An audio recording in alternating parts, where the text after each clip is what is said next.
The issue of sex-selective abortion is in the news again. Rather horrid practice, but one that does persist in this country. It's in the news again, once again, thanks to the Canadian Medical Association Journal. But as before, they are unwilling to say that that is the cause of what they're finding. What they're finding is a disparity between the number of girls and the number of boys in certain immigrant communities.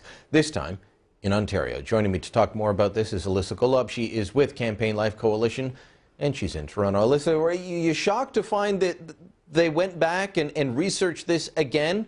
Because it was fairly controversial the last time they looked at this. No, not at all. I think that there was a lot of questions that were being asked after the original study that was released in January. And I think that this new study only confirmed previous suspicions.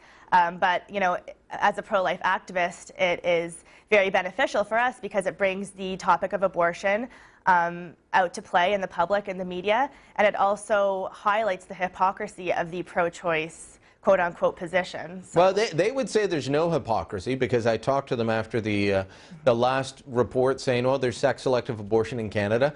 And most people are horrified at this. And this is where pregnant women find out that they're going to have a girl and they don't want to have a girl, so they abort the baby, and they keep doing this until they have a boy. And people, abortion activists in the pro-choice side, end up saying, hey, look, we just don't think there should be any restrictions. Whatever reason a woman wants to have an abortion, they should be able to have one.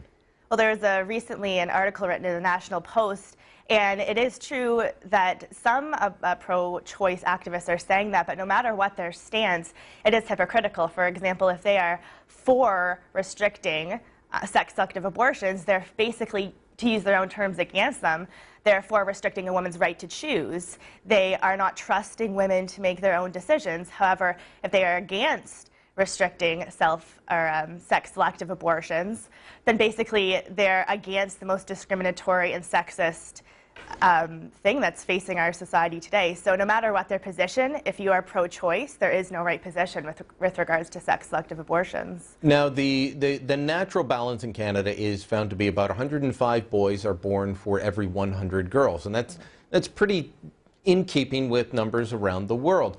But in Indian immigrant communities in Ontario and Korean immigrant communities in Ontario, they're finding that it is well out of whack with that natural, especially with second and third children. I believe the numbers are over 130 boys born for every girl when you get to the third child. Canadians say that they're against this. Angus Reid did a poll a little while ago, and more than 60% of Canadians said this is a bad idea. Do you think that we will see any political will to say we need some regulations in this? If you've got 60% of the country saying there should be laws restricting this, what do you think our political leaders will do? Well, I think that they'll do nothing. Nobody wants to touch abortion, especially our Prime Minister. He's made that quite clear. And I think that there is no right answer. A lot of journalists have been calling for the answer not to be, you know, withholding information to pregnant women until their 30th week of pregnancy, but rather to re-examine our current status on abortion, since we are the only developed country in the entire world that has abortion on demand, unrestricted abortion on demand, and I completely agree with that. So, do you understand why politicians don't touch it, though? The election in Alberta, there was a pro-life candidate. The Wild Rose leader is actually pro-choice. I've told her she's wrong on that when I've talked to her out in Calgary. I think that was the first thing I ever said to her. You're wrong on social issues. Mm-hmm. But they had a couple of pro-life candidates, and the media pillories them again and again and again until the point where people start having questions and says, oh, are these people trying to impose their religion on me? Mm-hmm. Do you understand why politicians don't touch it? Is it a cultural thing that you have to do of breaking through the media barrier? Well, I think, you know, it depends. There have been a lot of successful politicians, whether they were liberal or conservative in the past, that have been successful because they were pro-life, like Stockwell Day, like Jason Kenney currently.